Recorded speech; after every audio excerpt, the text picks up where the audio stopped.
Hi guys, what's up, welcome back to the channel. My name is Shahnawaz and आज की video में मैं आपको बताऊंगा कि आप कैसे टाइम मैनेजमेंट करने वाले हो इस बार IMU CET के एग्जामिनेशन में।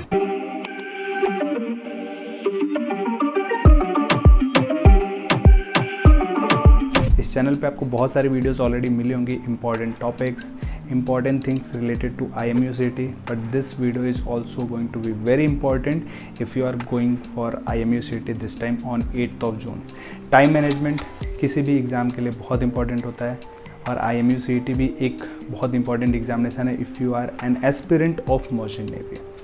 तो पैटर्न वाइज आई थिंक आपके पास ऑलरेडी नॉलेज होगा, कौन सा सब्जेक्ट के लिए आपको पहले जाना है इसका भी नॉलेज आपके पास होगा। अब बस टाइम पे आते हैं।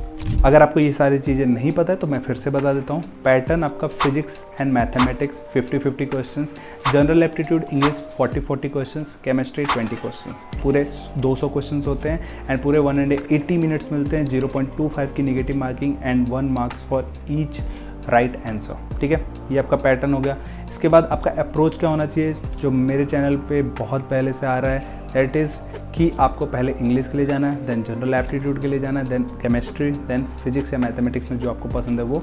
बट एक एम होना चाहिए कि आप सारे क्वेश्चन देख पाओ। ऐसा कोई रिग्रेट ना हो कि यार मैं मैथ्स का क्वेश्चन पूरा छोड़ के आ गया, मैथ्स देखा ही नहीं, क्या पता मैथ्स में वो सारे क्वेश्चन थे जो हमसे बन सकते थे। तो ये रिग्रेट नहीं होना चाहिए। ठीक है, तो अब चलेंगे हम सेक्शन वाइज कितना टाइम देना चाहिए। सबसे पहले आता है आपका इंग्लिश। इंग्लिश आप पहले जा रहे हो देने। इंग्लिश में 40 क्वेश्चन है, पूरा थ्योरेटिकल है। आपको आ रहा है तो ठीक है, नहीं आ रहा तो निकाल दो सीधा। But it is very easy, आपको आना ही चाहिए। तो कितना टाइम लगेगा? Maximum I am giving you 25 minutes. 20 minute का काम है लेकिन फिर भी मैं आपको 25 मिनट्स दे रहा हूँ ताकि अब किसी क्वेश्चन को आप थोड़ा सा टाइम लग सकता है, पढ़ के समझ के करोगे। ठीक है, दूसरा आपका एप्टीट्यूड। एप्टीट्यूड में आपको पूरे 40 क्वेश्चंस होते हैं। यहाँ पे मैं आपको 40 मिनट्स दूंगा बिकॉज यहाँ पे सिर्फ एप्टीट्यूड में रीजनिंग और क्वांटिटेटिव एप्टीट्यूड नहीं है, यहाँ पे आपका जनरल नॉलेज भी है। हे गाइस, आप लोग वीडियो तो देख रहे हो पर क्या आपने फॉर्म भरा? नहीं, राइट? ऑल्सो स्किप नहीं होगा, it's not an ad. After all आपकी हेल्प के लिए ही है, चाहे merchant navy related basic doubts हो या प्रिपरेशन में हेल्प चाहिए हो।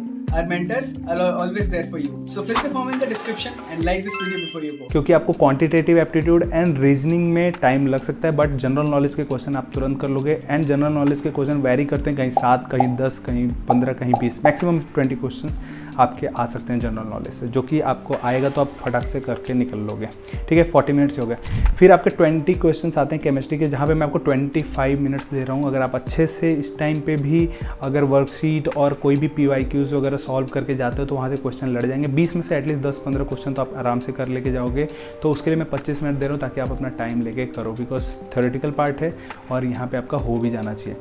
तो ये आपने 100 नंबर का क्वेश्चन पेपर अटेम्प्ट कर लिया और इसमें आपको लगे 90 मिनट्स। ठीक है, और ये वो सेक्शन है जो स्कोरिंग पार्ट है, इसलिए मैंने आपको यहाँ पे थोड़ा सा एक्स्ट्रा टाइम दिया है। और कम कर सकते हैं बट मैंने एक्स्ट्रा टाइम इसलिए दिया है ताकि आप सोच समझ के आप अटेम्प्ट करो एंड आप यहाँ से अच्छा खासा स्कोर निकाल लो। इतना स्कोर यहाँ से निकाल लो ताकि आप आराम से क्वालिफाई ही एटलीस्ट कर सकते हो यहीं से। उसके बाद आपके पास बचते हैं 90 मिनट्स। 180 मिनट्स में 90 मिनट्स चले गए, 90 मिनट्स आपके पास बचते हैं। अब जो 90 मिनट्स है उसको डिवाइड कर लो फिजिक्स एंड मैथमेटिक्स में, इक्वल भी डिवाइड हो सकता है। अगर आपको फिजिक्स थोड़ा अच्छा इजी लगता है तो आप फिजिक्स को थोड़ा सा ज़्यादा टाइम दो, 90 मिनट्स में 50 मिनट्स उसको दो, 40 मिनट्स मैथमेटिक्स को दो। बिकॉज एनीवेज फिजिक्स में आपके most of the question theoretical होने वाले, न्यूमेरिकल भी काफ़ी ईजी होता है, 3 to 4 लाइन सॉल्विंग वाले होते हैं डायरेक्ट फॉर्मूले पर रख के। तो अब इसलिए उसको ज़्यादा टाइम दो ताकि आप वहाँ पर सोच समझ के आंसर कर सको। लेकिन 40 मिनट एटलीस्ट रखो मैथमेटिक्स के। एटलीस्ट जो 50 क्वेश्चन है वहाँ पे आप पूरा देख पाओ, जो आपसे हो पा रहा है उसको कर लो। बिकॉज मैथमेटिक्स में भी 20 to 25 क्वेश्चन आपके सीधा कॉन्सेप्ट बेस पे निकल के आते हैं, जो आप कॉन्सेप्ट अगर पढ़ के आए हो, matrices and determinant, vectors, relation function sets, trigonometric identities, ये सब चीज़ें अगर पढ़ के आते हो आप, limits and derivative, differential equation में अगर आपने डिग्री ऑफ इक्वेशन, ये सारी चीज़ें पढ़ी हैं तो वहाँ से क्वेश्चन सीधे सीधे उठ के आते हैं। मेरे टाइम पे तो 2-2 क्वेश्चन डिग्री ऑफ इक्वेशन से ही आ गए थे, जो कि आई थिंक 10 सेकंड में दोनों क्वेश्चन हो गए। तो ये सारे चांसेस भी है कि आपको मैथ में भी ईजी पार्ट मिल सकते हैं। तो इन सब चीज़ों का ध्यान रखना। आई होप आपको समझ में आ गया होगी कैसे आपको अपना टाइम मैनेजमेंट करना है for this IMU CET and I hope आपका प्रिपरेशन बहुत अच्छा चल रहा होगा। अगर आप ड्रॉप ले रहे हो इस साल और आपको प्रिपरेशन करनी है for February batch, for August batch, for sponsorship, तो do fill the form in the description. सबसे ऊपर ही फॉर्म मिलेगा, जस्ट फिल करो and wait for our call. पूरा आपको गाइडेंस मिलेगी for February and next August 2025 batch. So guys, thank you for watching this video. Do you guys want the updates regarding the exam forms or the maritime industry in general? या फिर exams के लिए motivation चाहिए, then you definitely need to follow our Instagram channel for all this stuff and much more. Want the best notes and material for IMU CT and sponsorship exams? Want daily quizzes? Or do you want your doubts about your merchant navy career solved by our mentors? Search Budding Mariners on Telegram or click on the link in the description below to start your marina journey with us today.